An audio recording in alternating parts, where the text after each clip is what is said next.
Hi. Today, actually, I went out today and looked around. I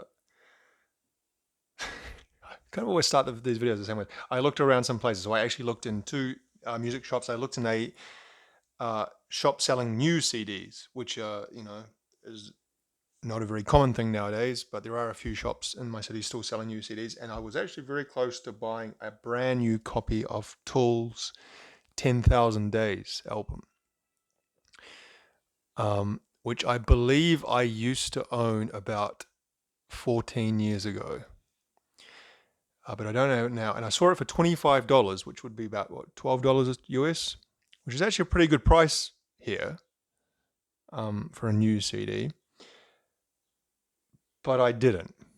I was kind of for me to spend money, I have to be in a certain kind of mood. And if I'm not in that mood, it's very hard for me to spend anything more than a few dollars. So I didn't. What was the other things I was looking at? Devon Townsend's Light Work. Seen that for $29. Was there something else? Don't think there was actually. I think they are the only two things that kind of half. Oh, that's right. This other shop has a deal where you can get. These are all new CDs, brand new, $15 each, or three for 40. And all these, I've talked about this deal before, about 6 months ago. All of these CDs are at least kind of 10, more like 20, 25, 30 years old. So it's a lot of kind of 90s stuff. So I noticed they had Nirvana, some Nirvana albums, Soundgarden, The Cure, Neil Young, Tool, a lot of other stuff as well. This is just the stuff that kind of caught my attention. Faith No More. And there was actually the thing that caught my eye was Soul Invictus. They had the Faith No More album, Soul Invictus, their most recent one. They did the kind of the reunion album. And I've always kind of wanted to pick that up. Never kind of had the opportunity before. But again, I wasn't in the money spending mood.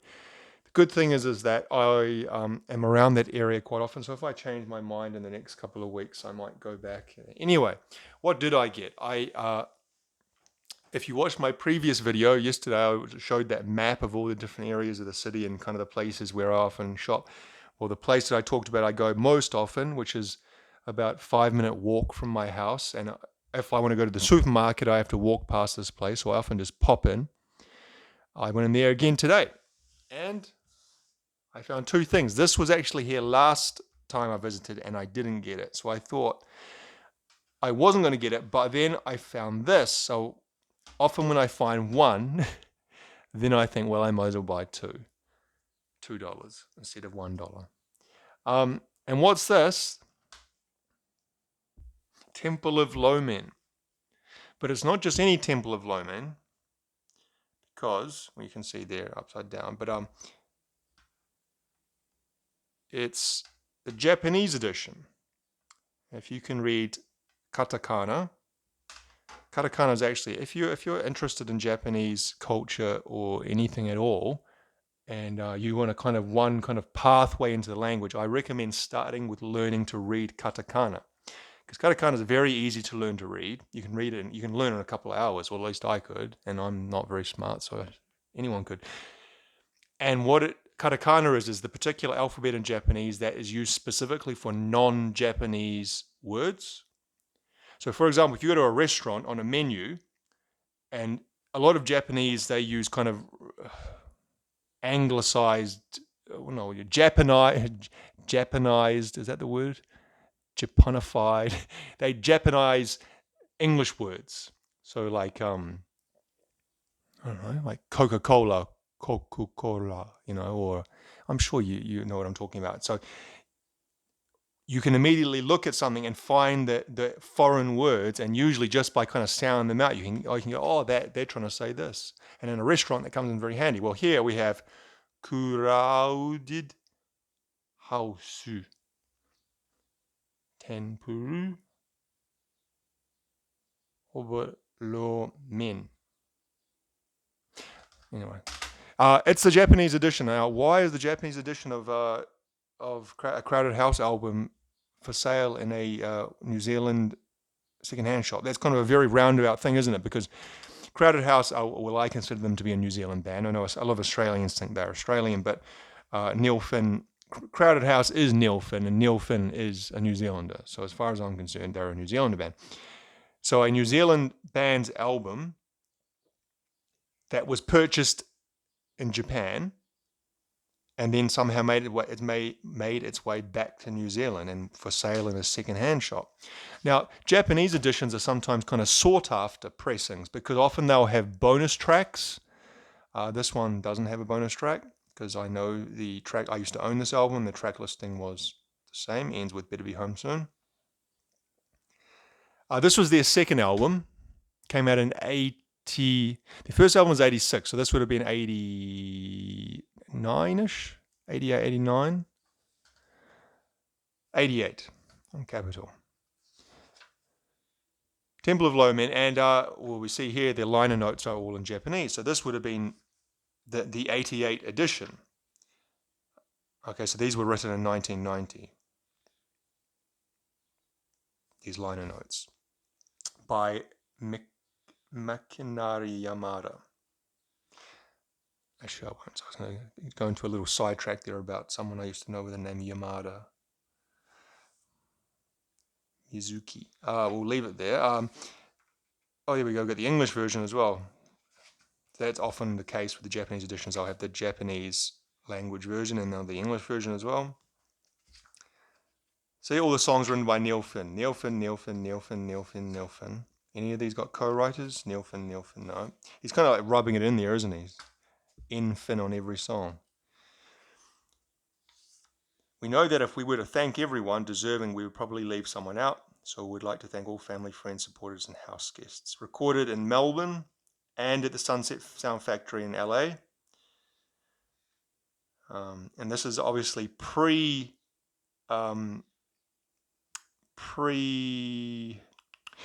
Tim Finn joining. Tim Finn joined, Neil's brother joined in Woodface era, and Woodface was 91, I think. And that's when Tim rejoined the band. You know, they were in Split Ends together. Temple of the Low Man's a great album. I feel like I've talked about Crowded House a lot. Maybe that's just my imagination. I've certainly done one video about Crowded House, and I think Neil Finn is a master songwriter. Certainly one of New Zealand's greatest songwriters, if not, at least in kind of my wheelhouse of pop rock music. He's probably one of my, if not my favorite New Zealand songwriter. Even if we take the New Zealand off it, I think he's a brilliant songwriter. I'd say it's probably not my favorite. Well, yeah, it's probably, yeah. Certainly, it's not my favorite Crowded House album. It's still a good album, though. I probably like Debut and Woodface more than this one. And I feel Something So Strong. Sorry, not Something So Strong. I'm getting mixed up in my Crowded House songs. Better Be Home Soon was very overplayed in my childhood. It was one of those songs that was just constantly played. And so, and that can have a positive or a negative impact on your later feeling about a song, because sometimes the songs like that, you know, you hear them again and it's a good thing. But maybe it's because it wasn't just my childhood, you know, this came out in 88. It wasn't just when I was that age. It was also throughout continuously, whereas you could turn on the radio now and still hear that song in New Zealand on a daily basis. And it's been used in television ads and goddamn government bloody public service announcements and all sorts of things. So probably heard that song enough. Interesting down here. So it's made in Japan. It was 2,300 yen when this was sold. So 2,300 yen. And this is when I was living in Japan, so it's probably changed. That was about 25 New Zealand dollars, which would be about, again, 12 or 13 US dollars. But obviously this was 35 years ago the CD came out. So with inflation, this would be double. That money would be worth double now, wouldn't it? I don't know how much actually, no, I do. I bought a new CD in 2018 when I was visiting Japan. It was a double disc by Rip Slime, a Japanese kind of hip hop group. and it was about 35,000, no, sorry, 3,500 yen. But that was a double disc. But anyway, it's not really interesting, is it? Anyway, so that I was, very surprised to find this. Just like, maybe it was a crowded house collector. Maybe, some people buy all the different pressings and editions of an album, so they'll go out of their way to find a Japanese one, and maybe that's how this came to be in New Zealand. Or maybe it was a Japanese person who came to live here and bought their CD collection with them and then got rid of it at some stage. There aren't that many Japanese people living in New Zealand, actually. It's a lot of Japanese tourists, but actual Japanese people who come to take up permanent residency in New Zealand are quite minimal. A lot more Chinese and Koreans, and when we talk about East Asian at least, as opposed to Japanese. So I'm not sure if that would be so. Anyway, the other thing I got was the soundtrack for the movie Elizabeth. Now, I've told before that I collect soundtracks as a kind of side collection to my general CDs. My general CDs are put in a big shelving unit, and my soundtracks I kind of keep separately because there are so many of them, for one, but also because there's not enough room in the shelving unit, but also just kind of I see them as a separate thing. Especially movies from the 1990s is the real area where I try and pick up things. And I've kind of slowed down on doing that in the last year because, one, I'm running out of space. Two, I kind of sometimes have second thoughts about this and think, do I really need this? Like, I don't actually listen to them a whole lot. Compared to the other CDs. But anyway, sometimes I do see things and I do pick them up. So this was a movie that came out in 1998. I haven't actually seen it, which is unusual because actually I really like historical, kind of period dramas. Though this area of British history, English history, is actually not particularly interesting for me. That kind of medieval, Middle Ages, Queen Elizabeth I, all that kind of shit. I had to learn about that when I was at high school in the last year of high school history. It's kind of weird, isn't it, having to learn that in New Zealand? But it was one subject for the whole year, just like the Tudors and all that shit for like a whole year. And I was like, a few months in, I was like, why are we learning about this? Like, what? Isn't there something more interesting? We learn the fucking English royal family from 500 years ago. Anyway, this is done by David Hirschfelder, and he actually did I saw there in a sticker, he did the soundtrack for Shine, which was also a movie featuring Geoffrey Rush. That's interesting, isn't it? Maybe there's a connection there. I have the Shine soundtrack as well. I actually showed it in a video very, very early on in this channel's life. And was that Cate Blanchett, it looks like? Is it Cate Blanchett? Yes, it is Cate Blanchett. And is that Ralph Fiennes? Or I think it's pronounced Rafe Fiennes. Is it Ralph Fiennes? Or am I thinking of the other one? He's in Shakespeare in Love, is it? Hang on, let me check that. Joseph Fiennes is his brother, of course. So Ralph Fiennes was the guy in Schindler's List who played Goethe. And is also in the English Patient and Constant Gardener. Joseph Fiennes hasn't been as many things. He was in Enemy at the Gates, very good movie, another World War II movie about the Battle of Stalingrad. And this duel between a German sniper and a Soviet Red Army sniper, played by Jude Law. And Joseph Fiennes plays the political commissar for the Red Army detachment that Jude Law is part of. And then he gets all jealous about some girl, played by Rachel Weisz. That's a good movie.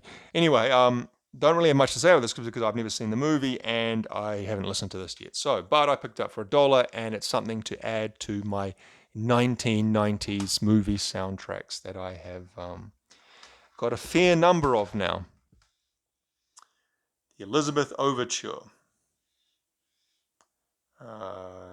Just if anything sticks out. No, 1998, like I said. Yeah. The other thing I was going to talk about is actually in the next few months, there's a lot of concerts live shows. A lot of bands are touring here. Now, if you're watching this in America or the UK, or probably even Europe, actually almost anywhere except New Zealand, you guys get, excuse me, constant acts, touring acts coming through. I guess if you live out in the countryside, that might be different. But if you're anywhere near a kind of relatively built up urban area, I look at the touring schedules. I follow most of the bands I like on social media, on Instagram or Facebook, and they post up their touring schedules.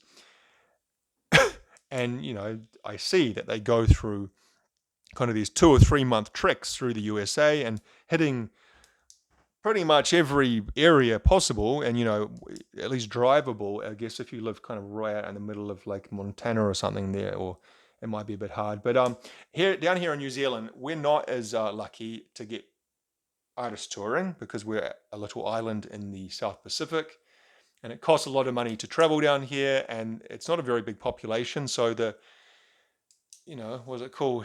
Economies of scale, or however you want to term it, it's often not worth it for these big bands to come. Now, Foo Fighters just played here last weekend. They played three concerts, one in Auckland, Wellington, Christchurch, and they could play the big stadiums and be guaranteed of not selling out, but almost selling out. They played like the biggest stadium each of those three cities. The Foo Fighters have been touring here since since their first album. They've been here. I didn't go to that because I've seen them so many times, and the tickets were pretty outrageously priced. But some other bands coming. Well, actually, The Darkness played here on Sunday night. That sold out. Who else is coming? We got Blink-182, Queens of the Stone Age, Machine Head. These are just bands I would like to see. There are other things I'm not mentioning. Machine Head and Fear Factory playing together. Dinosaur Jr., Filter, Mr. Bungle, Mogwai, Disturbed, Dandy Warhols, Incubus, Live, and the Crystal Method. Now, none of those bands are my favorite bands, or even kind of anywhere near my favorite bands, but they're all bands that I would like to see. Some of them I've seen before. I've seen Blink-182, Queens of the Stone Age. I think just those two. Did I see Incubus? I've at least seen those other two live twice before, but I would like to see at least one of those concerts. And the one I'm thinking about is Filter. That's in early April. Because I really like Filter. And it's more than, to be honest, actually, I've looked at some of their live stuff, and Richard Patrick's voice hasn't really held up. It's quite raspy and thin now. He was never the greatest vocalist, was he? But it's, he's getting on now. They're kind of 20 years past their heyday, and I'm sure he's probably approaching 60. But it's almost like a feeling of nostalgia. I want to see them because I never had the opportunity. They never toured down here when I would have liked to see them. I in the late 90s when they did Hey Man, Nice Shot, Jerusalem, and he did that thing with Crystal Method, Trip Like I Do. I fucking loved Filter. And I would have been first in line to see them if they toured down here in like 1998. But they didn't. And so now, 26 years later, I have the opportunity, and just kind of for the sake of seeing a band that I really liked at one stage. Yeah, I don't think I'd see Disturbed, because I actually don't really like them. Dandy Warhols, wouldn't I mind seeing them, actually. Incubus, don't think I'd bother. Mogwai, I'd like to see them. Mr. Bungle, I'd like to see them. But the thing with Mr. Bungle is Mr. Bungle's coming down here, and all their touring they're doing at the moment, they're only playing I think was it the Raging Wrath of the Easter Bunny, or the Wrath of the Raging Easter Bunny. They got together and redid the thrash metal album that they did in the late 80s. They re-recorded with Scott Ian from Anthrax and Dave Lombardo from Slayer, or formerly of Slayer. But they're not doing anything like their debut, their self-titled album, or Disco Volante, or California, which are, especially Disco Volante and California, are by far the best things they did, but they're not touching that. So I don't really have a desire to see Mr. Bungle doing thrash metal. Like, I love Mike Patton. And again, kind of like how I took that photo, where there was one stage where Mike Patton was probably my favorite musical artist in the world. I've seen them twice with Faith No More on tour. I've seen them with Fantomas and Tomahawk. Have I seen them any other times? So at least 4 times I've seen them in concert. But if I'm going to watch a band do thrash metal, there's a lot of bands I'd rather, like actual thrash metal bands, you know. I guess you could say, well, Scott Ian's playing with them. And Scott Ian is kind of considered one of the greatest rhythm thrash guitarists. Never really liked Anthrax at all. At all. Lombardo is a fucking amazing drummer. And I'd pay money just to see Dave Lombardo play drums. But that one's kind of I'm up in the air on. Machine Head, I'd like to see Machine Head. Fear Factory, apparently it's the only person in the band who's the original lineup is Dino Cazares, what his name is, the guitarist. The vocalist, Christian, no, not Christian, is his name? Yeah, Christian. No, Burton. Christian was the band. Burton C. Bell, he's not in the band anymore. So yeah, anyway, there's kind of something to think about, I guess, for me. And I also noticed Blink-182 and Dinosaur Jr. are playing the same night. Very unusual to get 2 international acts playing the same night. You know, I don't know if there would be that much crossover between their audiences. There'd be a little bit, though. And the next night is... So, okay, 3. So, 1st of March, Mogwai. 2nd of March, Blink-182, Dinosaur Jr. 3rd of March, Mr. Bungle. So you're busy. You obviously can't go to all those because you fucking cost a fortune. But yeah, something to kind of look forward to and think about. At least one of them. I'm going to try to. I'm not going to try. Let's say I will go to at least one of those shows. And I'll talk about that once I get to it. So this is what, the 30th of January today. I think I said already, my family's coming back at the end of this week. They've been away for 3.5 weeks, 3 weeks, just over 3 weeks now. It's gone very quickly. In some ways it's been tough, but other ways it's been very kind of relaxing. I think I've kind of de-stressed a little bit just from being so busy. You know, when my son's here and my wife's working and I'm working, it's it was very, very much spinning plates, trying to kind of keep everything up and going with work and, someone here to look after him and bills and everything else. But having kind of 3 weeks where it's just myself looking after myself, it kind of forget how easy that is, taking care of yourself without having to worry about other humans. But in saying that, I really do miss them a lot. And I'm looking forward to them coming back. And he'll be going back to school. School's starting again. Some of the school started today. My little nephew started his first day of school today. But he started, my son and his school starting mid next week. And so